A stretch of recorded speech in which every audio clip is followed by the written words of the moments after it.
the Golden Stallion, the Man of Tomorrow, Savzu, the Rated R radio star. Boy, maybe you're noticing that I'm a little lower key. And that is merely because I am on location. So I'm not going to be doing all my woo, screaming and hollering like I usually do. I'm going to keep it. We're going to keep this real subtle and even keel. Or at least we'll try to. You never know with me. You just, come on, it happens. I'm the Golden Stallion. Anyway, coming a day late to you, but it's kind of fitting. Like I totally dig things being released on May the 4th. Of course, May the 4th is Star Wars Day. And it's, honestly, it's really amazing just how, this is probably a bigger holiday. I think at this point, I don't think this is unfair to say. I think May the 4th is a bigger holiday than Thanksgiving. Dead serious. Like, even for Thanksgiving, I don't think you get inundated with the advertising and with the references and all this other stuff. Like you do on May the 4th. I mean, it's just Star Wars is fucking everywhere. Like, I normally don't watch TV, but I happened to catch some TV this morning, and no matter what channel you flipped on, fucking everything was Star Wars. And I'm telling you, like, I've never seen even Thanksgiving get that kind of, that kind of press, right, and that kind of push. So this is definitely, I think Star Wars Day has really become the biggest day of the year. Don't worry, we're going to get to your Q&A. We're going to get to your questions here. But originally it was supposed to come out yesterday. I'm on location, so I wasn't able to, due to scheduling, I just wasn't able to, to get it recorded and done and released yesterday. So, and if you are wondering, yes, I am recording with my my trusty dusty, well, not dusty because I use it all the time, but my Kingston HyperX Cloud 2 headset that I always keep handy and is really great for recording stuff. When the chips are down. Not that my chips are down, but. Got a lot of new patrons in the past week, so welcome to you. Thank you to everyone for being a patron. You make this content possible. You afford me the time and ability, to really knock this stuff out and to take on your questions. And got some great ones, and all of these, I think all of these actually came through Patreon itself, either through the community segment of the site of Patreon, or even through private messenger, that's like my favorite way. I really wish, boy do I wish, and I know I've probably said this before, I really do wish that it could, it could get to the point to where I don't even have to be on Twitter. Like, I don't have to be on any of this social media stuff, and I could, could just interact with people on Patreon. But that, we'll have to see. That's something for the future, I guess. But I love getting to interact on there, even though it's a little weird. Like in the community section on Patreon for Sovereign Tech, I actually can't post in the community. I mean, I'm the only one that can actually make a Patreon post, but I can't make a post in the community section. I can only respond, like do likes and responses. So anyway, always appreciative of people, that interact with me on there. Thank you. You've gotten a lot of great stuff recently from some new patrons, and that's really helpful. So yeah, boy, Star Wars Day. I've been listening to Rebel Rising, which is the story of Jyn Erso, which I pre-ordered on Audible. And not done with it yet. It is like a young adult novel, but then it's still 10 hours long in audio form. So, which I listen to things at 2.3x speed. So, it'd only take me like 5 hours, but, I'll have that done by, probably by the weekend. And maybe I'll give you a nice review next week. And there's some other stuff I actually want to review as far as Star Wars goes next week as well. So I always enjoy doing a little Star Wars update. I've toyed with, I know there's a couple of great patrons out there, and I've toyed with the idea of just doing a little Patreon Star Wars update show, where it's just that and it's not part of the Q&A. Maybe that's something I'll do, but there's already, in fact, one of our new sponsors for Sovereign Tech, Resist the Empire podcast, which is a explicitly libertarian Star Wars podcast that is just phenomenal, really, really well done.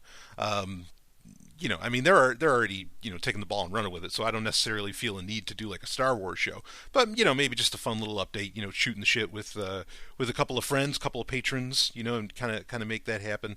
And maybe, boy, hell, if Star Trek Discovery actually ever comes out, actually ever gets done and released, they've got a clusterfuck of production going on over there. Maybe I could do a Star Trek show or something. I wouldn't mind that. It's just there's not enough going on in Star Trek. Like, I got to talk about Star Trek Boldly Go on episode 223 of Sovereign Tech just this past week, during the climax. But other than that, I mean, there's not enough really to to talk about what's going on. And I mean, you'd pretty much if I did a Star Trek show right now, and I've been asked to do that, if I did a Star Trek show right now, it would a podcast about Star Trek. It would like I'd be ragging on Star Trek the whole time because CBS is just fucking up left and right. Well, Paramount's not doing much better. Understand that Star Trek is kind of a jointly owned property between Paramount and CBS.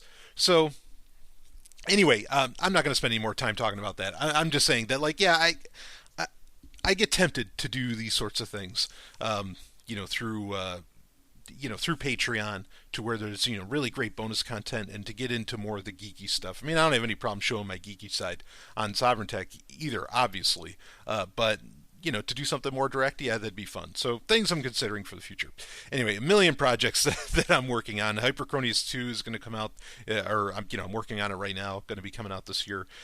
Just a lot of stuff happening. So a great idea, actually, before I get into the first question for the Q&A, a great idea that I got from a Sovereign Tech patron is, let's see. I have been listening. I'm going to read it here. I have been listening since the beginning. Meaning Sovereign Tech, and I know this person, I know they have, but that's 5 years, baby. I love you. But just became a patron on Patreon this last week after coming down off of my Trump derangement syndrome. Ooh boy.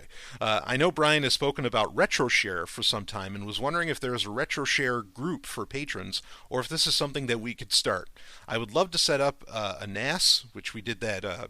Stallion Breaking In, we did the network area storage, that being a NAS. We did the Synology NAS episode recently. I might be doing more in that series, but if you really want to get a NAS going, I mean, Synology is just, especially if you're not super tech savvy, it is absolutely the way to go, even though it's not exactly 100% open source. Reading on. I would love to set up a NAS and have it open to patrons to access a repository of the Golden Stallions recommendations, everything from comic books to Babylon 5 to hentai. Any thoughts? So, this is something I'm leaving to you, to the patrons. You can message me or email me or whatever, and you let me know if this is something you're interested in. I'll set up. RetroShare is actually pretty easy stuff to set up, and I've had a couple accounts over time. I'd probably set up another one for this, but I'll set up another RetroShare account, make it happen. And we could have it to where, I mean, boy, talk about wanting to get off of Facebook and Twitter.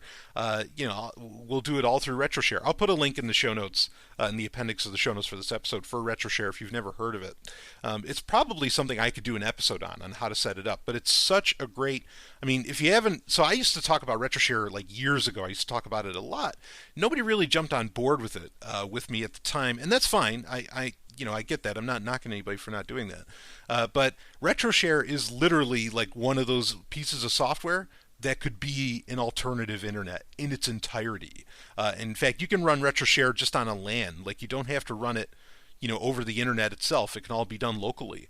And I mean, it allows for, huge file sharing. I mean, just about of any size. I think it, it has voice calls. I mean, it's just... and it's all, all beautifully PGP encrypted, the whole thing. I mean, it's a really slick piece of software. Probably the only reason it's not taken off yet is it really doesn't have, a genuine mobile implementation. But to me, that's more of a positive than a negative, but that's just me. So, because, I think this is something people are really forgetting. I think it's really important to set up alternatives that don't rely on the telcos, that don't rely on Verizon or AT&T, or other government organizations like that. Oh no, yeah, I mean it. AT&T, in my opinion, is absolutely a government organization, and it's so fitting that it has, that it's just 3 letters like any other alphabet soup organization for the government. Because these companies are handing over all of our data and metadata, willy-nilly. So, I mean, far worse than what the ISPs, really do. And I'm not praising ISPs at all, but at least in the ISP space, depending on where you live, there's some good guys. Like there's some great companies in that. As far as with the telcos, no, they're all scum. Like you are absolutely choosing like lessers of evils, when you're doing that, and even then, is any of them any lesser? It's so fucking bad with the telcos. So we want to foster technologies that don't rely upon that at all. But if it's a mobile app, yeah, it for all intents and purposes, relies on the telcos. So anyway, RetroShare is one of those great options, jumping on board with XMPP and everything, which you might have some days left to take advantage of this, but the app Conversation, speaking of mobile apps, not RetroShare, but there's the app for Android called Conversations. That is really, it's an XMPP app, and well, a chat app in general, and it does XMPP and all that. That is really, really solid. Guardian Project, they stopped doing Chat Secure because Conversations was so well done. There's a bunch of reasons behind why Conversations is kind of one of the premier apps. Usually it's $2.99, but you can get it for free right now in the Google Play Store. So if you want to do that, jump on it. If I think of it, I will put that in the show notes as well. I did already share it on various social media saying, hey, get your hands on this. This is really, like this is one of the best apps you can get for Android. So anyway, let's see. Yeah, so if people are interested in RetroShare, go ahead and message me, email me, whatever, and let me know. And if there's enough interest, and it's really got to be enough interest, I think, to put in the amount of time it takes to do RetroShare right. Not that it takes you a lot of time as the user, but like if we're going to make it something serious. And I love the idea of it having access to content. Like Babylon, so like, the patron said, we could have hentai and Babylon 5 on there and all that. And yeah, because a lot of that stuff you can't get. Like there's no really great way to get it, online. I mean, I know Go90 from Verizon, like they've been advertising that they have the entire series of Babylon 5 and all that, but like it's really tough to get some of this stuff. Like good luck, even getting your hands on it in a legal way. So I think it'd be, I think it's fine and dandy. Not that I care about legality, but it's fine and dandy to have all that accessed, or for people to have a private access to it or something. So anyway, that's. Let me know if you're interested in that sort of thing, because I'm more than happy to set it up. I really got to know that there's enough interest, to do it, and I'll keep you posted as far as how that interest goes. So, all right, let's get into our first Q&A here. Topic for your weekly Q&A. I'm just reading it. I hear people often say things along the lines of. Actually, this is a great segue from that topic of getting away from cell phones. I hear people often say things along the lines of, quote, encrypted software isn't supposed to be easy to use, end quote. Stallion breaking in? Yep, I say that. If it's not user-friendly, read easy to use, how are regular people supposed to embrace it? Yeah, this is a great question. This will kind of be our main tech question for this week. So, and then we're going to get into some other stuff. Actually, there might be a couple of tech questions here. But anyway, yeah, I really understand that, and I really empathize with that if it's not easy to use, how the hell is everybody supposed to get on board with it? And for a lot of, privacy and security software and apps and everything, part of it does rely upon, kind of the network effect. It relies upon or maybe even, kind of a commons effect, right? Where, with enough people using it, it bolsters that security and privacy and anonymity and all that, right? Like the more people that use Signal, obviously in many ways the better Signal is, because like the more well, I mean, you get the point. Like it's just, or something like, say, like here's a better example. Say if everybody was using, like the Guardian Project has a camera app, okay, and this camera app allows you to, like, very quickly before it even gets stored on your phone, like like it can just like it can blur out faces, it can do all these other things, right? Very, very handy little app. Now, the more people that use that, the less better pictures would be, or the less viable pictures would be for various intelligence agencies to use against us. If everybody was using camera apps that were that had more of a privacy focus, right? So in those cases, like, yeah, it's better when everybody uses these sorts of things. I mean, there's a million other reasons why it's better for that. All right, for people to use this stuff. But yeah, if it's not easy to use, then how are people going to get on board? Well, this kind of brings me back to one of my arguments with Bitcoin, which is, very simply, like, not everybody needs Bitcoin. And they really don't, and it, because in my opinion, if they don't understand just not even the technicals, it's not even about the technicals of Bitcoin. If they don't understand the philosophy of Bitcoin, of why Bitcoin needed to be a thing, why it was created, then who cares? They can just use PayPal, right? Now it's a little bit different. My stance has been for a long time with Bitcoin is that, look, I don't need grandma to use Bitcoin because she doesn't give a shit. Like she doesn't understand why it needs to be a thing. And this notion of things being easy to use so that everybody can use it, I mean, that it kind of speaks to that too, to where, look, I don't expect. I mean, yes, it'd be great if everybody could use Signal, right? And really, Signal's so goddamn easy. I mean, to use it properly, there's a few extra steps you want to take, security numbers, and all that different stuff. But to get everybody kind of on board with it, I mean, yeah, it's easy enough for everybody really to be able to use it. No doubt about that. But at the same time, like, I don't know. I don't expect. I never expect the world to get to that point. In fact, if anything, and please don't take offense to this because I know people are at varying levels of tech savviness and all that, and I totally understand. But understand that, like, the internet used to be a really great place. Like, everybody complains, oh, the internet is toxic, oh, the internet is this. Look, in the 90s, the internet was fucking awesome. IRC chat rooms were fucking brilliant. I mean, like, amazing shit was going down. It was really, really awesome. And part of that was because there was an instantaneous filter, okay, where people that like, to be able to even get on the internet, you had to have a certain amount of technical knowledge, and that created a baseline of ways that you could converse with people. All right, online, and like, because you kind of automatically knew, okay, well, they understand what this is. They know this aspect, these technicals and stuff like this, and so not that it was a hierarchy, but there was just like, there was an instant kinship because this person was able to actually get online, and so I think actually, people not knowing how to do this sort of stuff is almost a good thing. I know that sounds weird. And if you disagree, you can message me, and maybe you can convince me otherwise. But in some senses, I don't even want like the average everyday. I mean, I want them to use it, but at the same time, I don't, because like, you really do get, again, it works as this almost a social filter where, okay, this person gets it. When they're using this sort of app, or when they're using this piece of security or privacy software or something. So I don't even think the regular person, I mean, when it gets as simple as like Signal, I mean, yeah, there's no reason that everybody, can't use it. But I mean, there's a reason I'm talking about, that I'm constantly saying use Signal, and I'm not saying use RetroShare, or I'm not saying use this, because I don't expect everybody to be able to use those things.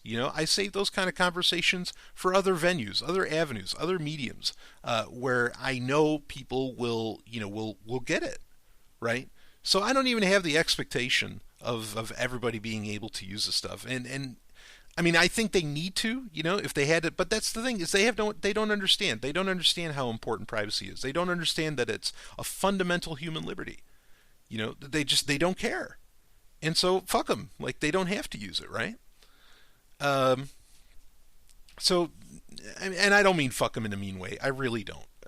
I'm just saying, like, it's just not something I'm, gonna spend a terrible amount of time on. I mean, now people can learn when they understand. I mean, that's part of why Sovereign Tech's audience has grown so much in the past couple of years, is because people get the philosophy of why they need to start embracing these technologies, privacy and security technologies and software. Okay, and then they want to learn, and they can learn, and they do learn, and they ask me questions, and and I'm happy to answer them. Yeah, let's walk through this. Because I know you get it, you understand why you need this, and when you have that passion and desire, then it's totally worthwhile, to take the time to teach people and for people to learn. And if you don't want to know and you don't care, well, then you don't care. I mean, whatever. It is in everybody's best interest to use this stuff. The network effect really helps out, no doubt about that.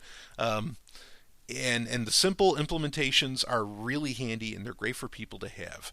But at the same time, like, yeah, I mean, it seems like a paradox, but it's really not. I mean, the fact that some people just don't use this stuff works. Like I said, it works as a social filter, which I dare say is a part of human nature as well. So anyway, I hope that answers that. Yeah, like it does appear to be a paradox, but it's just true that you always there is always that trade off between convenience and security, and there will always be. I mean, it's just I keep using this word, but really it's fundamental. I mean, like it's so basic. You can't get away from it. I mean, maybe in the future somehow, I don't know that could happen, but there's so many things that I mean, like even with Signal, something as really as simple to set up, and I can't imagine things getting much simpler to set up. To really know that you've got the security and privacy down. I mean, there's an exchanging of like of secret numbers and all this other stuff that you do with a couple of people, and it's just like to get close to 100% security. At some point you actually want to meet the person, you want to be in front of their face or something. And it was the same way with PGP. Now PGP isn't necessarily as easy to set up as Signal, of course, but that's the thing, is that even when you get as simple as Signal, there's still some complex steps to really to take it to the next level, to really enhance it. So there's just always going to be that trade-off, and I don't think I don't think it's crazy really for everybody to be able to understand a lot of the stuff and to be able to use it and whatever else. Linux has impressively really like I mean, it's gotten simpler, significantly simpler, and still holds on to a lot of that security. But also, part of the thing with why I think Linux is still so secure is that to do a lot of things that the average person wants to do, it's still not the easiest thing in the world. And so again, that social filter kind of comes into play. Like if suddenly, I worry personally, like if suddenly EA started releasing a bunch of games, for Linux, that, I mean, I don't think everybody would jump on Linux, but let's say, the great miracle happened and everybody did jump on Linux. Like I think those EA games, which would be so huge, would be such a juicy target for so many bad actors, malicious actors and crackers and whatever. That yeah, suddenly, oh, Linux has security problems, right?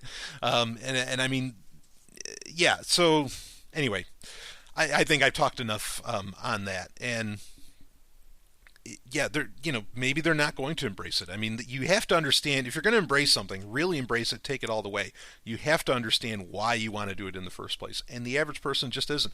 Again, it's the same reason I think that we're never going to have an anarchist planet, right? That the entire planet Earth is going to be some kind of anarchist paradise of any kind. It's just never going to happen because most people just don't care, don't want it, don't want to bother to learn, and that's not even technical. Like, I mean, that's just, you got to accept some, just accept individualism, which you'd think would be so easy. Babies get it, but people just don't. So yeah, so I have no hope in that fact. You really got to have the desire. You have to know why you want it. And then I think you can learn, and things have gotten easy enough to where I think just about anybody can, go through the installation process and all that. But again, you've got to have that desire, and just not everybody's going to. So, because it's not 100% easy to use, like I say. All right, that's enough. I talked about that way too long. Let's get into another one here.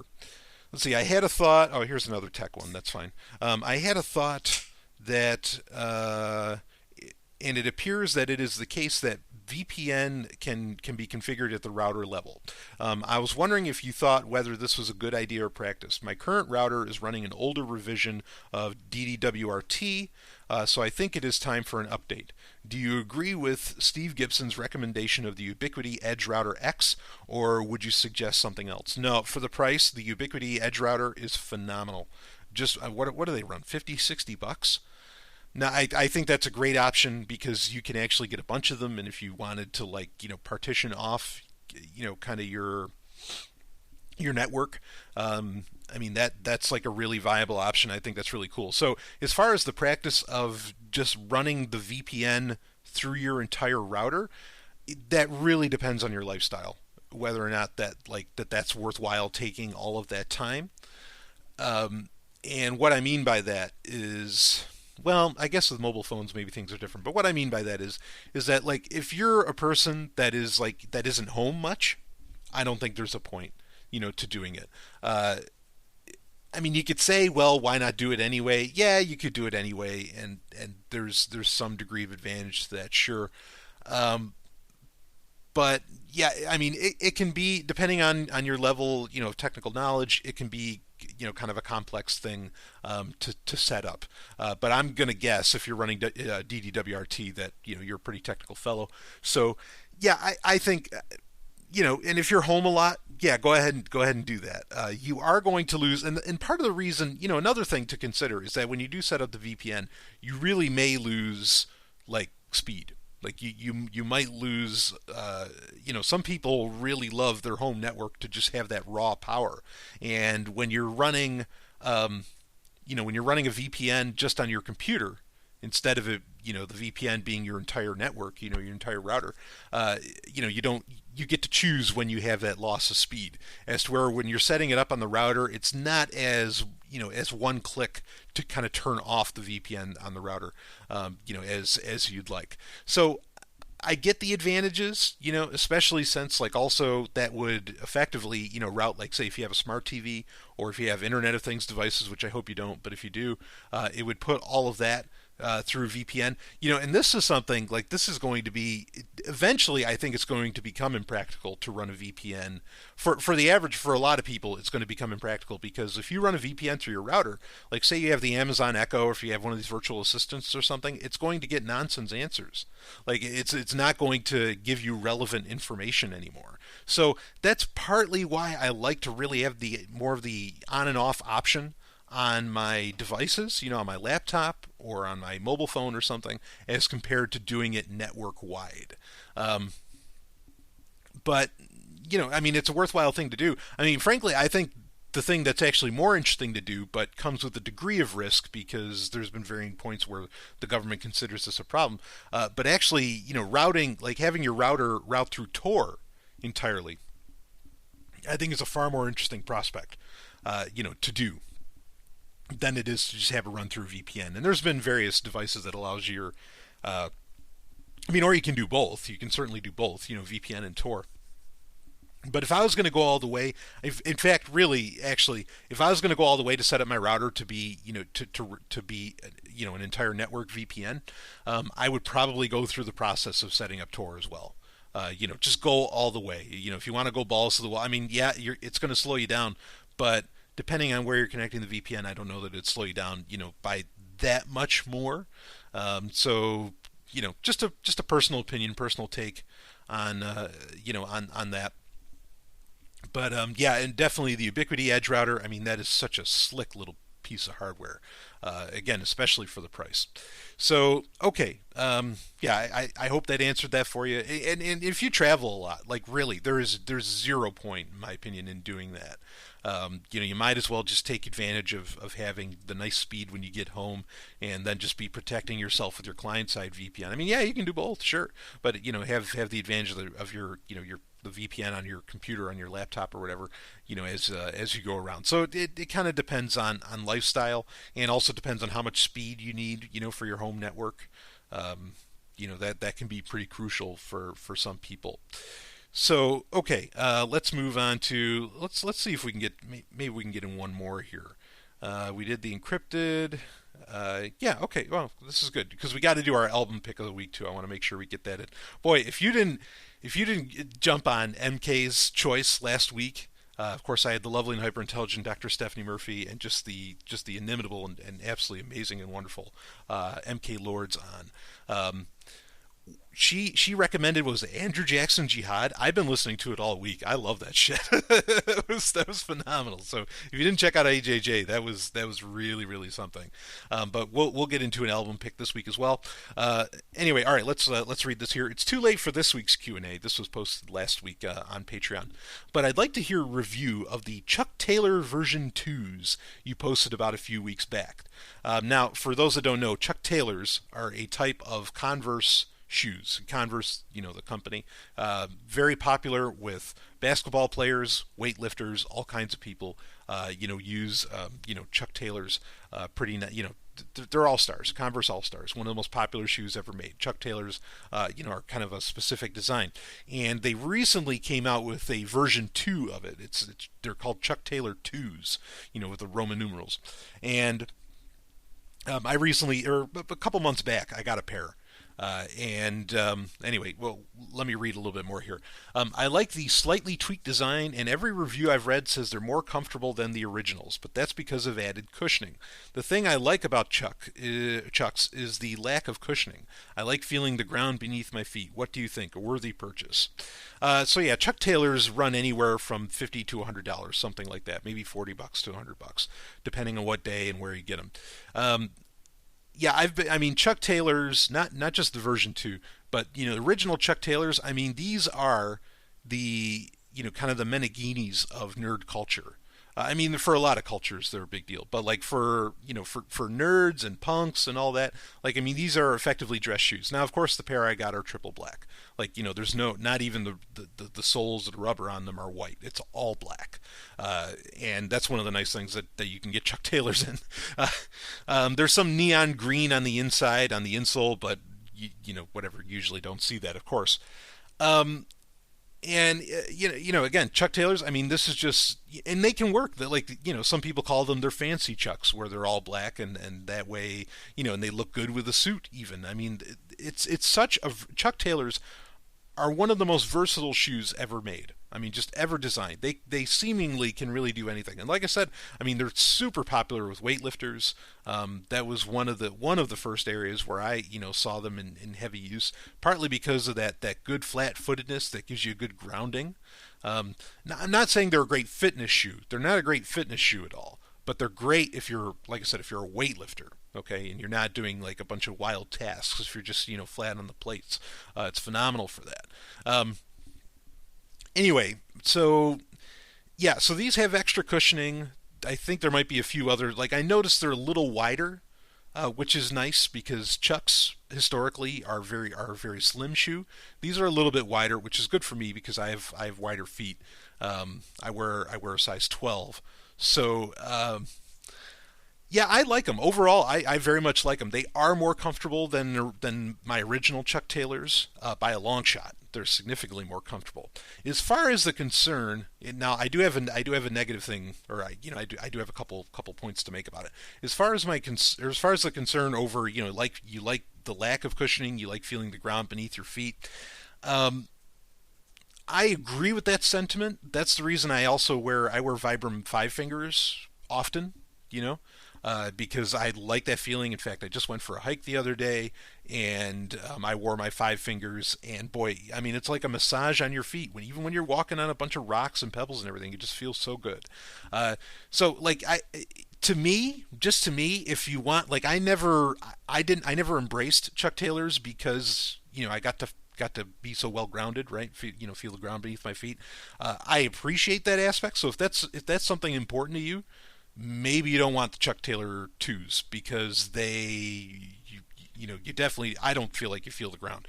But of course, my real experience of feeling the ground beneath my feet is more extreme in that I wear Vibram 5 fingers, which I recommend 5 fingers without reservation. I think they're phenomenal. I know there's some controversy around them and around claims that they made, and there was a lawsuit against them and all that, but I think they're great, and I feel the benefits of those every time I wear them, in my opinion. And I like wearing them also when I work out. Those are a great fitness shoe, Vibram 5 fingers. And some of the best athletes in the world wear those, and I mean this dead seriously. Professional wrestlers, I say this all the time, they are the greatest athletes in the world because it's one thing to be able to pull off those moves in real life. Even that's an athletic feat. But to pull it off and have to fake it, to make it look real, that is a whole other level of athletic ability. In my opinion, there's no greater athletes than professional wrestlers in the world. I'm not just saying that because years ago I was a wrestling fan. It's just a fact, to me anyway. So, very popular with wrestlers like Triple H. Stephanie McMahon wears, Stephanie McMahon. They wear five fingers when they work out. You can see about that. A lot of these people do. I mean, that's such a great shoe.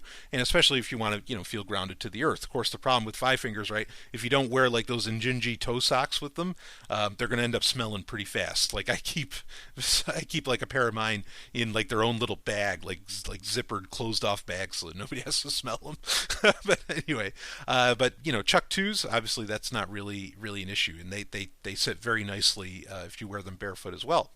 Anyway, so the cushion does remove that ability, but they do feel great to walk around in. The one concern I have, and this might be kind of unique to me because again I do have such a large foot. There's some cushioning, and this is kind of weird. There is a degree of cushioning in the what do you call that? The lip? Is that the lip of the shoe? Okay, where the laces go over. So there's elastic bands on the inside of that lip that'll keep it centered, which is really nice because one of the problems with All Stars and Chuck Taylors is that lip would always slide off to the left or right. You know what I'm saying? And then the top of your feet would hurt because the only thing holding your foot on the only thing holding your foot in the shoe was the laces, and you didn't have that pad over it. So you have that bit of elastic, those two elastic straps on the inside, which is a really clever design that holds that up. So you've got that, and then also the lip itself is also padded. Now the thing is you really got to break in. I mean, like any Chuck Taylors, like any Converse All Stars, you really got to break them in. You got to break in your shoes for a good long while because that upper lip will squeak. Like the rubber or the cushion in it, whatever it happens to be, makes a little squeaking sound, and it's so weird for that to come from the top of the shoe, but it does. It's not the lower cushioning that's causing that. So you really got to break them in. I mean, if you're out on the street, nobody's going to hear this stuff, but if you're in a quiet room or quiet hallway, you're probably going to hear the cushion in the lip of the shoe. You're going to hear that squeaking. So keep that in mind. But for me, that's the only negative to that shoe. Otherwise, it's really, really great. I'm so pleased. I love obviously the look is, they didn't really change the look at all. They just have a tremendous, Converse has a great welding process with the sole to the canvas. Because it seems to never split. You get other shoes, like you get a pair of Airwalks, or something like that, where it looks like a pair of Chuck Taylors, looks like a pair of All Stars, and usually where your toes, your toes and your foot meet, the weld will start to separate, and so the sole of the shoe will separate from the canvas, and I don't know what Converse does that makes it hold so well, but damn it, it just never breaks, and that's really, really impressive. So yeah, just a top-notch shoe. That's the main thing that it has going for it is it has that elastic that holds up the lip, and it has a lot of cushioning in it. But I love both of that. Like I say, me personally, if I want to be feeling the earth beneath my feet, I'm wearing five fingers, to really achieve that. At some point, and I love this question because it's really cool. I don't review clothing much because I think I said last week or whatever Q&A it was, I have no fashion sense whatsoever. Or maybe it was on Sovereign Tech that I talked about that, it's on the Prime episode this week. But anyway, I have no fashion sense whatsoever, really. I'm totally running off of, what some, fellow nerds told me in the 90s, t-shirt and jeans and Chuck Taylors and a hoodie or a jean jacket or something, or a leather jacket or something. And that's all I know, and that's all I rock and roll with. But I think it's kind of cool to review clothing and review this sort of stuff. Something I recently acquired was, in fact, I talked about this in the fitness episode I did for Sovereign Tech, which I'm going to do an updated fitness episode again, in the near future here. But I actually got Fat Grips Extreme. Now, Fat Grips are these like foam rubber. Well, I don't know if I guess they're more of a rubber that goes over the handle of, say, dumbbells, right? Now, I've had the fat grips, and I reviewed them on Sovereign Tech a couple of years ago, or maybe it was a year ago, whatever, however long ago it was.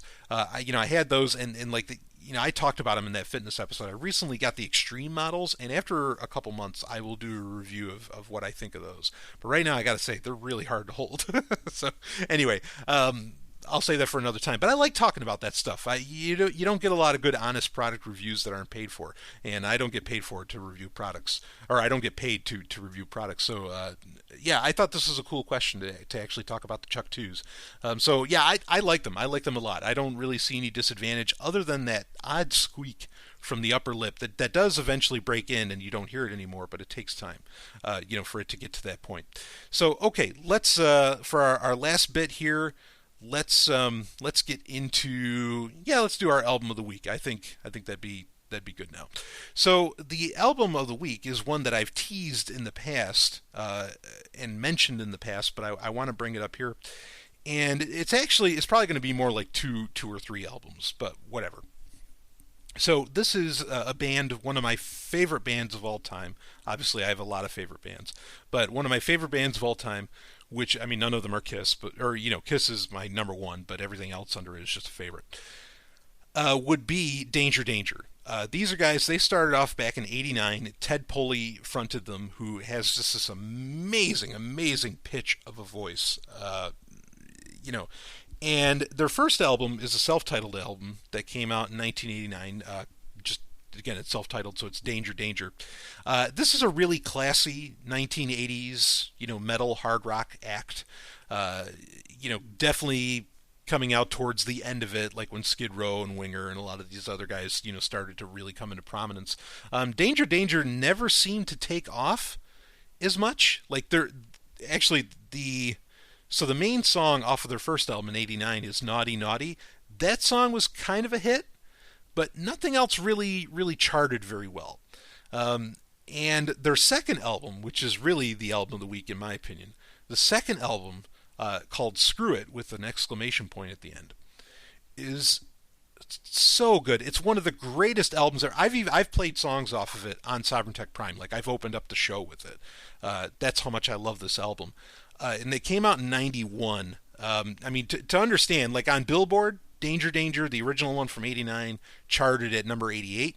Screw It in '91 charted at number 123. I mean, that's like, these did not do very well, which is a pity because, again, they are awesome fucking albums. Now in Japan, Screw It, charted at like number 67. It did great, or it did fairly well there. But yeah, it was never a big deal in America. Other than like the decline of that really great technical metal and hard rock that was coming out of the '80s, that unfortunately the shit that is Nirvana killed. Fuck Nirvana. I don't know. Otherwise, I don't really know why it didn't get bigger, because this is some awesome music. But the '91 Screw It is really the big album here. And the nice thing about Danger Danger as well is they had a keyboardist for a while. And it was, especially their first like three albums, they would eventually lose Ted Poley, their frontman, and they'd bring on somebody else for a few of their albums. And in fact, later they would release what was supposed to be originally their third album. Their third album came out in '95, was Dawn, but originally their third album was supposed to be an album called Cockroach. And they actually released Cockroach in 2001, many years later.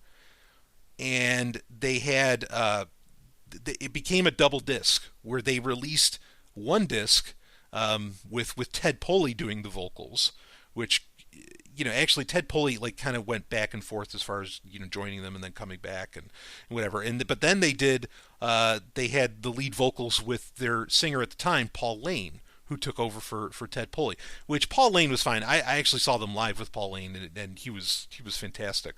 But Ted Poley is just such a unique act. He has a couple solo albums out there too that are pretty good. So anyway, so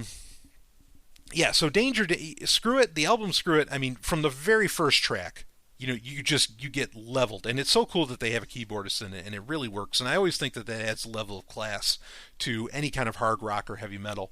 But it opens right up with, has kind of a longer intro, which I think is sort of a disservice to the album because it goes for like a minute and a half, and all it is some like jungle sounds and a little drum beat, which a lot of people just aren't going to have the patience to go with that. I mean, it works, but the first song is great, and the first song is Monkey Business. Once you get past the intro, and it's all one track, but they really should have had Monkey Business be like its own track, but they didn't do that. But Monkey Business, I mean, if they just opened up the album with that, I think it would have been phenomenal because it has this dan dan dan. I mean, it's just this really happy beat. It almost reminds you of Lick It Up, from Kiss, where it just opens up with this great little riff that instantly brings a smile to your face. Monkey Business does the same thing, but you don't get it until like a minute into the album because of that fucking intro. Which the intro, again, not bad. It just I don't think it did this. It didn't do this album any favors, and it didn't do the song Monkey Business any favors because you have to get past it. But it opens up with Monkey Business, great song, and then it opens up with one of the great, in my opinion, seriously, like if I had to do a top 100 songs, this would easily be on the top 100 songs of all time. Not bands or albums, but just songs. And that's Slipter the Big One. Fucking awesome, cheesy as hell, like ridiculous song, and you know exactly what it's about, and it is so damn good. I've played it on Sovereign Tech Prime. It's phenomenal. Even the lovely and hyper intelligent Dr. Stephanie Murphy enjoys the shit out of that song. She'll be singing it here and there, and it's a lot of fun. So that's really good. The song Beat the Bullet, another nice little cheesy song. I Still Think About You, that's track 4. That's a bit of a ballad, pretty good stuff. Get Your Shit Together, kind of a weaker song. Crazy Nights, bit of a weaker song. Puppet Show, weaker song. I mean, so there's some weak songs here. I mean, they're not like bad, they're just not as like as intense as, so like the next song, track 8, is Everybody Wants Some. Awesome little song. And it's not a cover of like a Van Halen song either. It's its own thing, and it is so damn good. Don't Blame It on Love. That's a fantastic little ditty. Coming Home's like, I think it's kind of their attempt at Motley Crue's Home Sweet Home, like because it's sort of a ballad but not. Obviously didn't, like we said, none of this stuff really charted, so it certainly wasn't the mega hit that Home Sweet Home was for Motley Crue. But then after that is Horny Son of a Bitch, which is a hilarious song. I mean, just lots of fun. Great sexual stuff. Then there's Find Your Way Back Home, blah, blah, blah. I mean, again, kind of a weaker song. Then there's this funny rap at track 13 called Yeah, You Want It. And they actually got the porn actress at the time who was very popular, Ginger Lynn. She does some moaning and some talking on it and everything. And they do, it's like a funny kind of rap song, and they're doing it tongue in cheek. And it's so cool though. But this album is great. And there was a remastered version. Good fucking luck finding this remastered version, because as far as I can tell, the remastered version of Screw It was, I think it was only like released in France. But if you can get your hands on it, by all means get your hands on it. I had to do, so the copy that I had of it, I mean obviously I bought the album, but the copy I had of it, I had to do like, I had to run MP3 gain on it because it's just so low volume. Like when it comes up on a playlist, it just instantly kills the mood because, again, it's really, really low volume. So keep in mind that if you get an MP3 version of it, you might want to run it through MP3 gain and really up the volume on it just to match the rest of your library. That was one of the nice things that iTunes used to be able to do, where you could actually preset, as part of like the ID3 tag, you could preset what volume you wanted the song to be at, or like the entire album. Boy, I really miss that. I don't know of any other music player that even has that feature. Such a loss. But anyway, Screw It is such a great album. I mean, just lots and lots of fun. You can listen to the whole thing through, I mean, and just have a great time. Like Coming Home might sort of throw you out of the mood, but there's just great tracks on there. The first album, too, with the self-titled Danger Danger from '89, I mean, that's a lot of fun, too. Naughty Naughty, Under the Gun, Saturday Night, Don't Walk Away, Bang Bang. I mean, even like the really cheesy stuff like Rock America, Boys Will Be Boys is great on there, Turn It On, Live It Up. I mean, there's tons of great songs on that as well. And that's another one where, when you get an MP3 copy of it, you probably want to up the gain. You want to put it through MP3 gain, just to crank that up a bit. MP3 gain is a piece of software for Windows. It might be on other platforms too that does that. So, but I mean, just rock solid stuff. Now, Danger Danger did come out with like a reunion album of sorts in 2009 called Revolve. It's a fine album. It's not as 2009 was an amazing year for especially a lot of hard rock and heavy metal. like Winger's Karma came out, which that's shy of being Winger's greatest album ever made. I mean, straight, like it's so good. And Revolve was pretty good. I think as I listened to it years later, it's still like I like it a lot more now that I listen to it but I think the problem was in 2009 I didn't get enthused by it because all the other albums coming out by everybody else in 2009 they were just so solid. They were so good. For some of them, it was like the best music that they had ever produced, and so Revolve kind of went by the wayside for me because it just wasn't like hitting me as hard as like Winger's Karma or even like Kiss's Sonic Boom, and some of this other stuff that came out in '09. But now that I listen to it, like that's a really fun album too. So, but they had like 4 albums in between. Even Cockroach, even with Ted Pulley singing on it, wasn't that great of an album. But they had Dawn, For the Hard Way, and then they had Return. What is it? Return of the Great Gildersleeves, I think is the name of it. Don't even, in my opinion, I wouldn't even bother with those unless you're a completist like me. You don't even really need to worry about that. But Danger, Danger, and Screw It, absolutely top notch. Some of the greatest hard rock, / metal really ever done, and lots of fun, very cheesy, hypersexualized, to the hilt. I mean, just phenomenal shit. So anyway, that's a Danger Danger. Check it out. Screw It particularly is definitely their best album. And yeah, so okay, I think I'll wrap this up. I've got some other interesting episodes that I'm going to be releasing probably over the next few days. I'm going to have guests on Sovereign Tech here over the next couple weeks. I'm planning, and that should be a lot of fun. So thank you to all the patrons. Thank you to all the new patrons on Patreon. You guys really make Sovereign Tech overall, not just the Patreon episodes. You make Sovereign Tech go round and round. I mean, you really do. You afford me the time. You afford me all kinds of things to be able to make this happen. And I really, really appreciate all of you coming on, especially new ones. Thank you for being here. I hope you find a lot of value in what you hear. And actually, one of the cons. Whenever I get a new patron, a lot of people, a comment that I get is, yeah, I don't agree with everything you say, but there's just genuine gold, here, or something along those lines. They'll tell me, look, folks, you don't have to agree with me on 100% of things. Okay? Like, that's totally cool. And it's fine. And we move on and we do our thing. And, we keep talking up to great tech and whatever. Hell, we'll even talk about shoes. We'll talk about whatever. You don't have to agree with me. I don't think that, you're a terrible person for not agreeing with me or anything like that. And I know I have patrons that like wholeheartedly disagree with me on a lot of things, like passionately. And look, that's fine. It's totally cool. I know that a lot of people like in my friends lists or followings, whatever on social media and all that I probably disagree with them on a million things. But we're all working towards personal freedom, and personal freedom takes a lot of different shapes for a lot of different people, and that's really what matters. As long as we're, heading towards that, hey, we're on, we're on the same team, at the end of the day. So anyway, thanks so much to the patrons for this, and we'll go ahead and wrap this up. Sex and Science Hour will be coming back soon. Of course, there's going to be an all-new Sovereign Tech out this week, and I got some other episodes planned as well. So, I'll see you on the other side.